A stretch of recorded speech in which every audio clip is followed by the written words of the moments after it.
Hello viewers, welcome to my cooking channel. மகிழ்வோடு சமைக்கலாம் வாங்க. இன்னைக்கு ஒரு கிராப் வச்சு ஒரு கிரேவி, மசாலா கிரேவி எப்படி செய்யலாம் பார்க்க போகிறோம். இது போல் நம்மளுடைய சேனலில் crab pepper masala, Chettinad crab masala எல்லாம் போட்டிருக்கேன். அதோட லிங்க்கும் டிஸ்கிரிப்ஷனில் நான் கொடுக்குறேன், அதையும் நீங்கள் பாருங்கள். கிராப் மசாலா செய்ய தேவையான இன்க்ரீடியன்ட்ஸ் பார்த்துடலாம். ஃபஸ்ட்டு 750 கிராம் கிராப் எடுத்துருக்கிறேன். இதில் 2 பெரிய வெங்காயம் சாப் பண்ணி வச்சுருக்கிறேன். 2 டொமேட்டோ நல்ல பழுத்த தக்காளி பழமாக எடுத்துக்கோங்க. 1 tablespoon ginger garlic paste, 1 பச்சை மிளகாய். அப்புறமா இங்கே மசாலா, குழம்பு மசாலா சொல்லுவாங்க இல்லையா, அதில் 1 டேபிள் ஸ்பூன் எடுத்திருக்கேன். சப்போஸ் உங்கள்கிட்ட குழம்பு மசாலா இல்லைன்னுன்னா நீங்கள் 1 டேபிள் ஸ்பூன் மல்லிப்பொடி எடுத்துக்கோங்க. அப்புறமா இதில் 1/2 டீஸ்பூன் கரம் மசாலா, இதில் டர்மரிக் பவுடர், அது 1/2 டீஸ்பூன். அப்புறமா இது சோம்பு பொடி, பெருஞ்சீரக பொடி, அப்புறம் சில்லி பவுடர், பெப்பர். காரம் உங்கள் அளவுக்கு நீங்கள் எடுத்துக்குங்க. அப்புறம் தேங்காய் 1 கைப்பிடி அளவு எடுத்துருக்கிறேன். அதிகமாக வேண்டாம், 1 கைப்பிடி அளவு தேங்காய், 1/4 டீஸ்பூன் ஜீரகம், அப்புறம் 1 டீஸ்பூன் பெருஞ்சீரகம். இந்த 3ஐயும் மிக்சியில் நல்லா பேஸ்ட்டை அரைச்சி கொண்டு வந்துக்கலாம். நண்டு நல்லா மஞ்சள் போட்டு வாஷ் பண்ணி எடுத்து வச்சுருக்கிறேன். தேங்காய், பெருஞ்சீரகம், ஜீரகம் அரைச்சி கொண்டு வந்தாச்சு. அரைக்கும் போதே ஒரு நல்ல ஒரு மணம் வரும். பாத்திரம் வச்சு ஸ்டவ்வை ஆன் பண்ணி 2 டேபிள் ஸ்பூன் ஆயில் விட்டுருக்கிறேன். இதில் கொஞ்சமாக கடுகு, அது கூடவே ஜீரகம் கொஞ்சம், இது கூட ஆனியனும் ஆட் பண்ணி வதக்கிக்கலாம். கருவேப்பிலையும் பிச்சு போட்டு அதையும் வதக்கிட்டுருக்கேன். க்ரீன் சில்லியும் 2 கீரி போட்டிருக்கிறேன். இந்த அளவு ஆனியன் வதங்கி இருக்கும்போது இதில் ஜிஞ்சர் கார்லிக் பேஸ்ட் ஆட் பண்ணி அந்த ரா ஸ்மெல் போகிற வரைக்கும் நல்லா வதக்கிக்கலாம். நல்லா வதங்கிடுச்சு பாருங்கள். இது கூட சாப் பண்ணி வச்ச தக்காளி பழத்தையும் ஆட் பண்ணி அதையும் நல்லா வதக்கிக்கலாம். கொஞ்சம் வதங்கினதுக்கு அப்புறம் நம்ம உப்பு ஆட் பண்ணுவோம். நான் ஜிஞ்சர் கார்லிக் பேஸ்ட் அரைக்கும் போதே நான் கொஞ்சம் உப்பு சேர்த்துருந்தேன், அதனால தான் நான் ஆனியனில் ஆட் பண்ணலை. மீடியம் ஃப்ளேமில் வச்சு இதை லிட் போட்டு க்ளோஸ் பண்ணி 2 மினிட்ஸ் குக் பண்ணிக்கலாம். ஓப்பன் பண்ணி பார்த்துடலாம். இதை ஒருக்கா நல்லா வதக்கி கொடுத்துக்குவோம். கொஞ்சம் கூட வதங்கட்டும். எடுத்து வச்ச மசாலாவில் பெப்பர் மட்டும் தனியாக எடுத்துட்டேன். இது லாஸ்ட்டாக ஆட் பண்ணோம். மற்ற எல்லா மசாலாவும் இப்போ ஆட் பண்ணிக்கலாம்.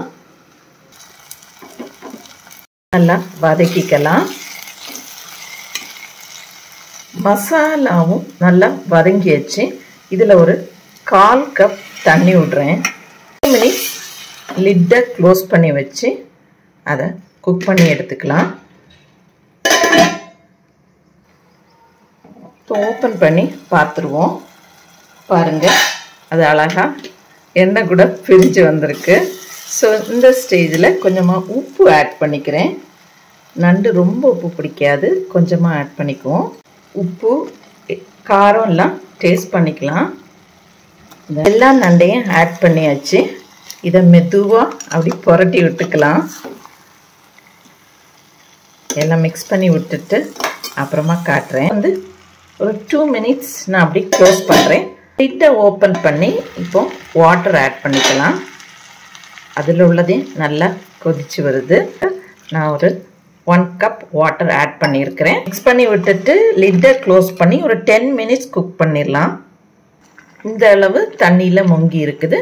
இப்போ திரும்பியும் லிட்டை க்ளோஸ் பண்ணி ஒரு மீடியம் ஃப்ளேமில் வச்சுட்டு 10 மினிட்ஸ் குக் பண்ணலாம்.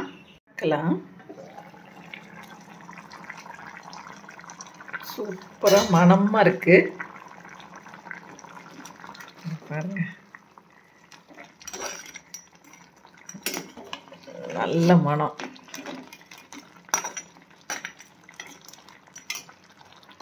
இந்த ஸ்டேஜில் நம்ம அரைச்சி வச்ச அந்த தேங்காய் இதெல்லாம் கம்ப்ளீட்டாக ஆட் பண்ணிக்கலாம். அதையும் மிக்ஸ் பண்ணி விட்டுக்குவோம். ஆல்ரெடி நம்ம சேனலில் மகிழ்வோடு சமைக்கலாம் வாங்க சேனலில் கிராப் பெப்பர் மசாலா அப்புறம் செட்டிநாடு கிராப் மசாலா எல்லாம் போட்டிருக்கேன். அதனால் இதை கொஞ்சம் கிரேவி மாதிரி செமி கிரேவி மாதிரி எடுக்கலான்னு சொல்லிட்டு தான் இந்த ப்ரிப்ரேஷனை ப்ரிஃபர் பண்ணியிருக்கேன். பாருங்கள், இது கொஞ்ச நேரம் கூட குக் பண்ணி எடுக்கிறேன். பார்க்கலாம். இந்த ஸ்டேஜில் நீங்கள் உப்பு காரம் கொஞ்சம் கூட பார்த்துக்குங்க. ஏன்னா கடைசியில் நம்ம பெப்பர் ஆட் பண்ணணும். கொஞ்சம் ஓப்பனாகவே வச்சு ஒரு 3 மினிட்ஸ் குக் ஆகட்டும். இப்போ கொஞ்சம் சிம்மில் வச்சுருக்கிறேன். அந்த எண்ணெயெல்லாம் பிரிஞ்சு வரட்டும். அதுக்கப்புறமா தான் நான் பெப்பர் ஆட் பண்ண போகிறேன். இதில் நல்ல தண்ணியெல்லாம் வற்றி இந்த பாருங்கள், எண்ணெய் எல்லாம் அழகாக பிரிஞ்சு வந்திருக்கு பாருங்கள். இந்த ஸ்டேஜில் நமக்கு தேவையான அளவு பெப்பர் அதை ஆட் பண்ணிக்கலாம். காரம் பார்த்துட்டு உங்கள் காரத்துக்கு ஏற்ற மாதிரி ஆட் பண்ணிக்கோங்க. பெப்பர் போட்டு நல்லா மிக்ஸ் பண்ணியாச்சு. நான் சொன்ன மாதிரி செமி கிரேவி கன்சிஸ்டன்சியில் இருக்குது. அதை இனி 1 மினிட் கூட வச்சோன்னா திரும்பியும் அந்த ஆயிலெலாம் பிரிஞ்சு வரும்போது நம்ம கொரியாண்டர் லீவ்ஸ் தூவி ரெடி பண்ணிடலாம். சூப்பராக ரெடியாகி வந்திருக்கு. இந்த ஆயில் பிரிய ஆரம்பித்தாச்சு. போதும். இந்த ஸ்டேஜில் கொஞ்சமாக கொரியாண்டர் லீவ்ஸ் தூவி ஆஃப் பண்ணிக்கலாம். சூப்பரான நண்டு செமி கிரேவி மசாலா ரெடி. மகிழ்வோடு சமைக்கலாம் வாங்க சேனலை பாருங்க, சமைங்க, ருசியுங்க, மகிழுங்க. அதோடு கூட please subscribe my channel, like and share with your friends and relatives. சூப்பராக ரெடியாக இருக்குது. நல்ல மணத்தோட பாருங்கள். ஓகே, இப்போ ஃப்ளேமை ஆஃப் பண்ணிக்கலாம்.